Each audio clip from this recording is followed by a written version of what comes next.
adik-adik, selamat datang di channel kakak ya. Yuk, belajar bersama, sama belajar. Ya, selamat datang dalam pembelajaran bahasa Indonesia. Nah, adik-adik sekalian, kita akan mengenal kaidah kebahasaan yang terdapat dalam bahasa Indonesia khususnya pada kelas kata. Nah, adapun yang akan kita bahas hari ini yakni kelas kata dalam bahasa Indonesia serta jenis-jenisnya. Nah, yuk kita perhatikan dulu kelas kata menurut para ahli. Khususnya Abdul Chair katakan dalam bukunya di halaman 86 tahun 2006 bahwa kelas kata itu dibagi menjadi beberapa jenis. Yakni yang pertama, adanya jenis kelas kata benda atau nomina. Apa itu kata benda? Nah, kata benda adalah semua kata yang dapat diterangkan dengan menambahkan kata yang, kemudian ditambahkan kata sifat. Nah, kita akan lihat contoh yang disampaikan oleh Goris Craft ya. Misalnya jalan yang bagus dan pelayanan yang memuaskan. Selain itu, kata benda juga dapat diawali dengan kata bukan, tetapi tidak bisa diawali dengan kata tidak. Ya, itu untuk mengawali kita memahami kelas kata yang pertama yang akan kita bahas, yakni kata benda. Nah, kata benda dapat berupa kata dasar dan kata benda turunan. Nah, kata benda dasar merupakan kata benda yang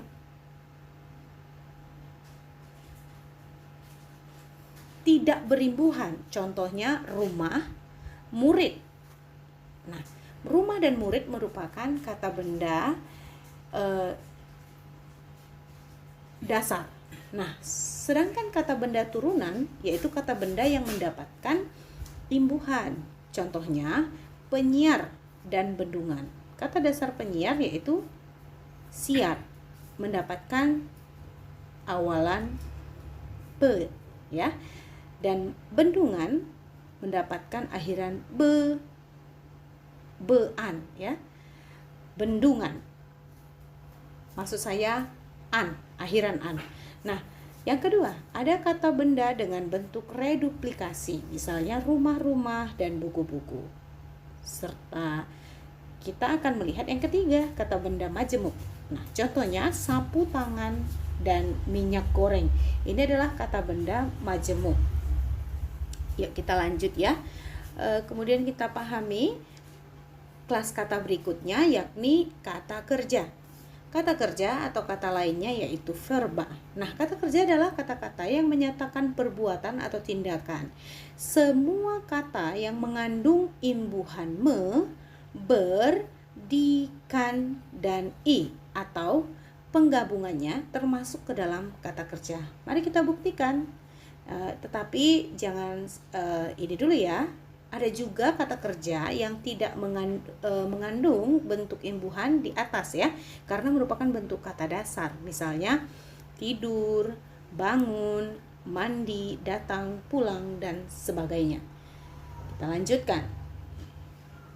Nah, segala macam kata kerja mempunyai suatu kemasan, baik yang memiliki imbuhan ataupun tidak. Nah, kesamaan tersebut merupakan ciri utama kata kerja, yaitu dapat diperluas dengan kata dengan, lalu ditambah kata sifat. Itu salah satu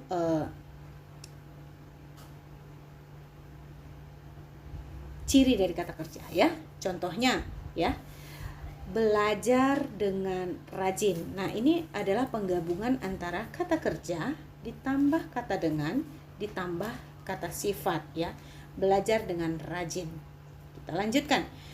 Yang ketiga, ada kata sifat atau kata lainnya adjektiva. Nah, kata sifat adalah kata yang merupakan kata yang menyatakan sifat atau keadaan dari suatu nomina atau kata benda, atau suatu pronomina atau kata ganti menurut Goris Craft pada bukunya tahun 1991 di halaman 88. Misalnya tinggi, mahal, baik, dan rajin. Semua kata sifat dalam bahasa Indonesia dapat mengambil bentuk se ditambah reduplikasi kata dasar dan nya. Mari kita contohkan ya. Atau dapat juga diperluas dengan paling, lebih, dan sekali. Misalnya, paling cepat, lebih cepat, dan cepat sekali. Oke. Berikutnya, yang tadi kita belum mencontohkan ya, yang tadi saya katakan se ditambah reduplikasi kata, kemudian diakhirinya ya, setinggi-tingginya, seperti itu ya adik-adik ya. Nah, yang keempat ada kelas kata ganti atau pronomina. Apa itu kata ganti atau pronomina? Nah, dalam bahasa Indonesia, pronomina atau kata ganti adalah kata yang dipakai untuk mengganti kata benda yang menyatakan orang untuk menghindari pengulangan yang tidak perlu. Nah, misalnya murid dapat diganti dengan kata ganti dia atau ia. Nah, keterangan lebih lanjut tentang kata ganti dapat dilihat pada tabel ini. Yuk, kita lihat yuk tabelnya ya nak ya. Kata ganti menurut sumber Goriscraft ya, tahun 1991 di halaman 62. Nah, kata ganti orang pertama tunggal. Aku, daku, ku. Nah, kalau kata ganti orang pertama jamak, kami ya, yang biasa atau kata kami itu biasanya bersifat eksklusif, sedangkan kita itu bersifat inklusif ya.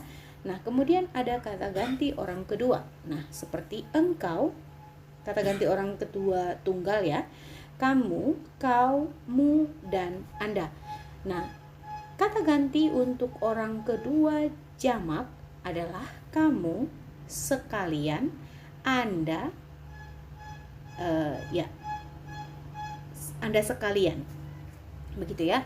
Nah, kemudian ada kata ganti orang ketiga tunggal, yakni dia, ia, nya, beliau. Nah, untuk kata ganti orang ketiga jamak, yakni mereka.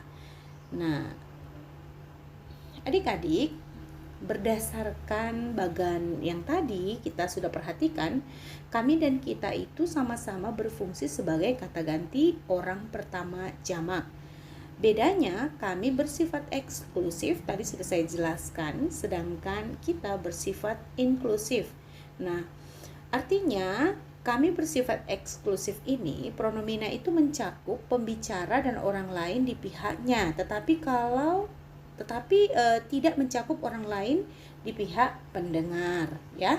Sebaliknya kita bersifat inklusif, maksudnya di sini, artinya di sini pronomina itu tidak saja mencakup pembicara dan orang lain di pihaknya, tetapi juga orang lain di pihak pendengar. Nah, ini menurut Alwi tahun 2003 di bukunya halaman 252.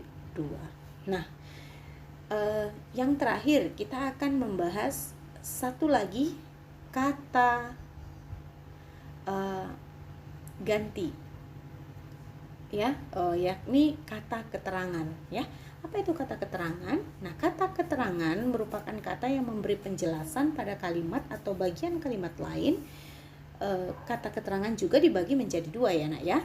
Ada kata keterangan yang menyatakan seluruh kalimat dan kata keterangan yang menyatakan unsur kalimat.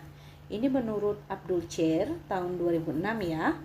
Nah, apa maksudnya kata keterangan yang menerangkan keseluruhan kalimat?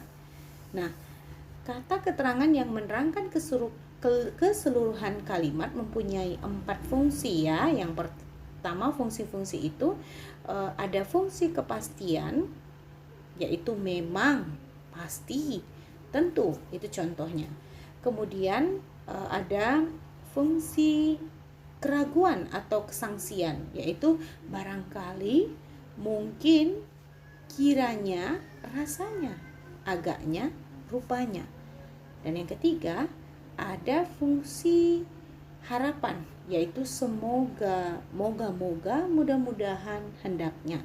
Yang keempat yakni frekuensi, yaitu seringkali, sesekali, sekali-kali, acap kali, jarang. Ini adalah termasuk ke dalam kelas kata keterangan, ya.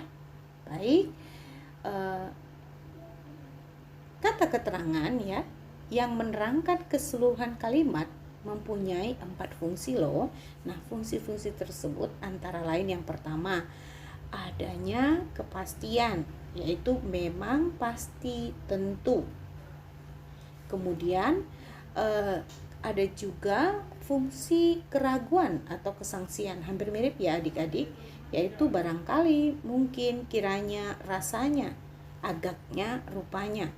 Kemudian ada fungsi harapan, yaitu semoga, moga-moga, mudah-mudahan, hendaknya. Ada fungsi frekuensi ya yang berikutnya, seringkali, sesekali, sekali-kali, acap kali, jarang. Oke, mungkin ini hampir mirip ya adik-adik ya. Nah, itu dia pembahasan kita mengenai kelas kata dalam bahasa Indonesia. Mudah-mudahan bermanfaat ya adik-adik. Terima kasih atas kebersamaannya. Selamat belajar.